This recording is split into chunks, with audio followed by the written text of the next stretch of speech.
Okay. Wow, it's true. I can't see a thing out there.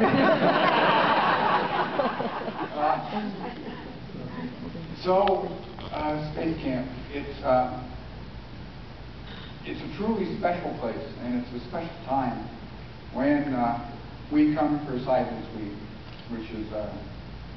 They asked me just one year because somebody couldn't go, and they said, "Oh, who's the spaciest guy on campus?" And I said, "Jim, would you like to go to space camp?" I had never heard of space camp. Like, I'm there, I'm on it, because I had built, I built all the rockets. I had all the, the maps of the moon and the Earth, and followed everything that went on. It was like, this is cool. And I came here, and I thought I had died and gone to heaven. I just sort of walked around for a couple of days with my mouth open and had a video camera for the school, and I filmed everything. The Earth viewing ports and the waste disposal units. And it was just cool. And then I got more involved, and I saw how truly special it was. When we do SciViz, it's like space camp goes from 0 to blindness in 3 days. It's like a shuttle launch. There's so many hundreds and hundreds of people that do all the back work. There's all the counselors and the administration and the healthcare. Man, we have had adventures of hospital visits and all sorts of interesting things. Morning knocks on the door at 2 o'clock going, so and so is in the hospital. And I want to give a shout out to the techs.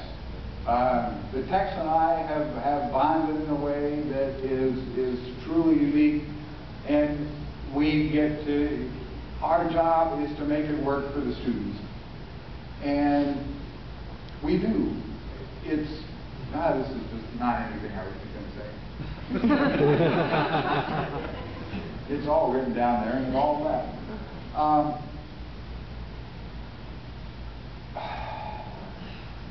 So we'll try it again. It's all teamwork, as they said. It's the SciViz team. I'm part of the staff, but we've got like 50 teachers from around the world who come with the students, who do the support work and make sure that they got the materials and they got their magnifiers and help them read with the script and do the things so that the counselors can do their job. And it all happens and it all works. And the reason it works is because the people here at Space Camp wanted it to work. One of the best things was that Space Camp decided to put in some new software.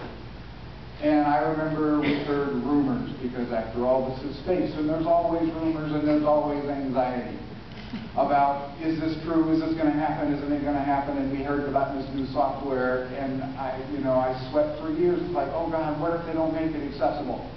Well, we're not going to have anything for the kids. And Space Camp stepped up and said, no, part of our design criteria is that it will be accessible. And, oh, by the way, you need to help. And we're like, cool, this is what I do. I mean, this is my life, is to make things accessible. I'm the webmaster at the School for the Blind. I work for the World Wide Web Consortium to make browsers more accessible. And it's just making everything work better for everybody. And Space Camp said, we're going to do this. Did they have to? No, they didn't have to. Most people don't make things accessible. They go, oh, we'll do it on the next version. Space Camp said, no, we're going to do it on the first version. And they did. And it was cool. And the software came out. And so now we have software that talks to the students. And then it doesn't work with a mouse. The cool thing about it, you go, oh, so it doesn't work with a mouse. That's not a big deal. But it is a big deal. One time at Area 51, our students, some of our blind students, were ham operators. And we're out on Area 51, and there was a shuttle up. And they sent a new shuttle up that had all these laptops. And guess what? They forgot to spec touchpads. You can't use a mouse in space, or you're going to float around. So they have to have a touchpad. There was no touchpad. And so the shuttle radioed down and says, Houston, we've got a problem. How do we use these computers? And the blind kids are going, you do this, hit this key, do this. How do we call these people? And we call them it took them 3.5 hours to figure out how to make the computer work. And the kids are hopping up and down. Call a blind person. They can do it. And so, you know, mission control and the shuttle and the station all work without a keyboard, without a mouse. It all talks, it all magnifies. And it was because Space Camp made the effort to make it happen, and allowed me the great privilege to work with them to make sure it worked. It was awesome. And so, in closing, let's see, I think I've got it here. I think I have got my act together enough. I can find it somewhere. Okay, there it is.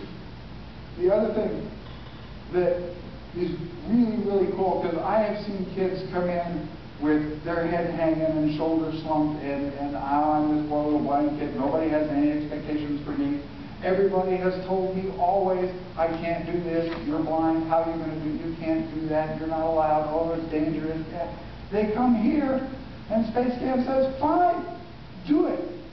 They provide the environment, they provide the structure, they provide the accessibility, they provide the encouragement, and they get out of the way. And the kids do it.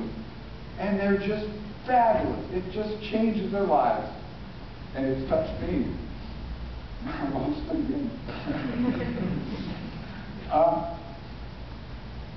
So that the kids walk out, they can do it. I know I can land a shuttle. I died 3 times. I came back. Still landed. You know? I landed a carrier at night. I had a blind student who shot down everyone in his class, including his instructors. He was blind. He couldn't see anybody, but he did it because Space Camp allowed that to happen. So, I am proud to be part of the team that does this, that allows the kids from all over the world to have an incredible experience, that allows them to do and not be told that they can't. And they get to do it in space. And for 17 years,